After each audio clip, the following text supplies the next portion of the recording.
High বন্ধুরা, আলোর রান্নাঘরে আপনাদের সবাইকে স্বাগত। নিরামিষ মোচার ঘন্ট খেতে মোটামুটি সবাই ভালোবাসি, তাই আজকের আমার রেসিপি নিরামিষ মোচার ঘন্ট। আমি যেভাবে বানিয়েছি সেই পদ্ধতিটি আপনাদের সাথে শেয়ার করছি, তো চলুন দেখে নিই।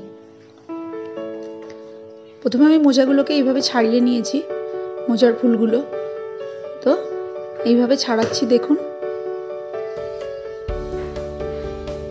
এইরকম ভাবে ছাড়িয়ে নিতে হবে।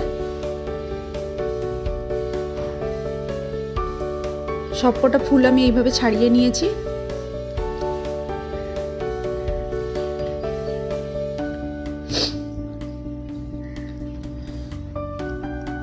এইবার এগুলোকে কেটে নেব। এভাবে ছোট ছোট করে কেটে নিতে হবে।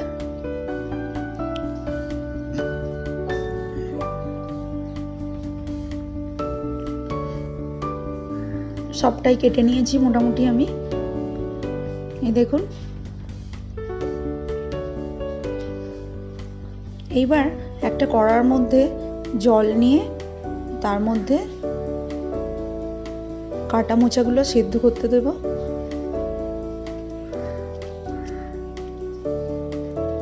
একটু নুন দিলাম আর দিলাম হলুদ।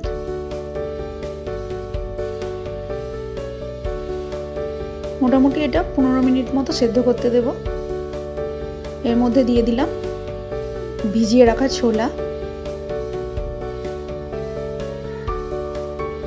সেদ্ধ হয়ে গেছে মোটামুটি, আমি 15 মিনিট মতো সেদ্ধ করে নিয়েছি।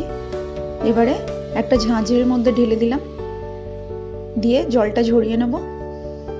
এবারে একটা কড়ার মধ্যে তেল দিয়ে দিলাম।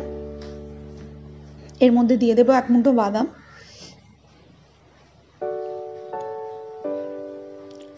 বাদামগুলো ভালো করে ভেজে নেব।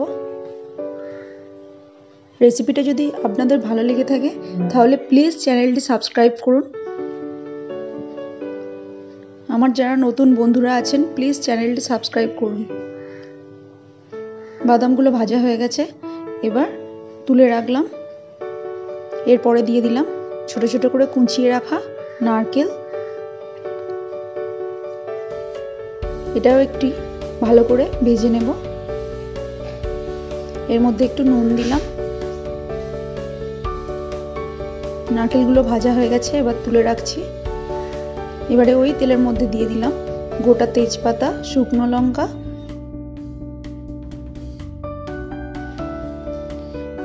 এবারে একটু জিরে ফোড়ন দিয়ে দেব, দিয়ে দিলাম। এগুলো ভালো করে ভাজা হয়ে গেছে, এবারে এর মধ্যে দিলাম একটু হিং ফোড়ন।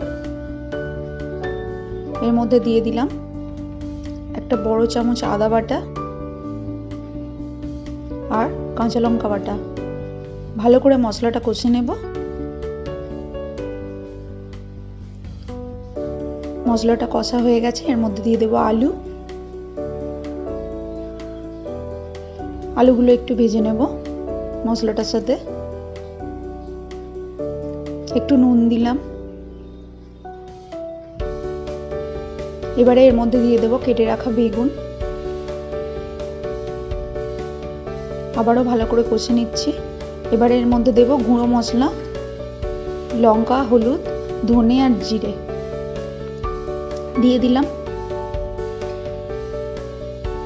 আবারও ভালো করে মশলাটা কষে নিলাম।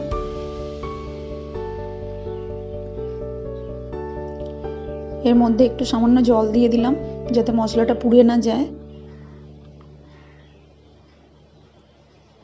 আর একটু কষে নিলাম।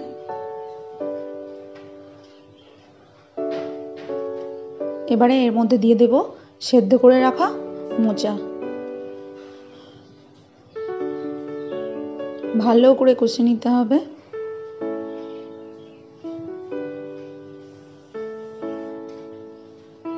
দেখুন, আমি মোটামুটি 5-7 মিনিট কষে নিয়েছি এটা। এর মধ্যে বাদাম আর নারকেলের টুকরোগুলো দিয়ে দিলাম। আবারও কষে নিচ্ছি। সামান্য একটু জল দিলাম।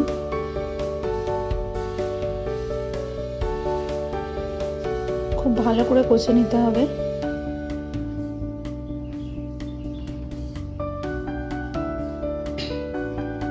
এবারে এর মধ্যে দিয়ে দিলাম 1.5 চামচ মতো চিনি।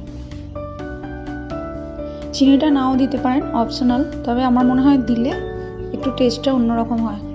এবারে এর মধ্যে জল ঢেলে দিলাম। খুব বেশি জল দেব না, যেহেতু মোচাগুলো সেদ্ধ করাই আছে। এবারে এর মধ্যে দিলাম একটু নুন।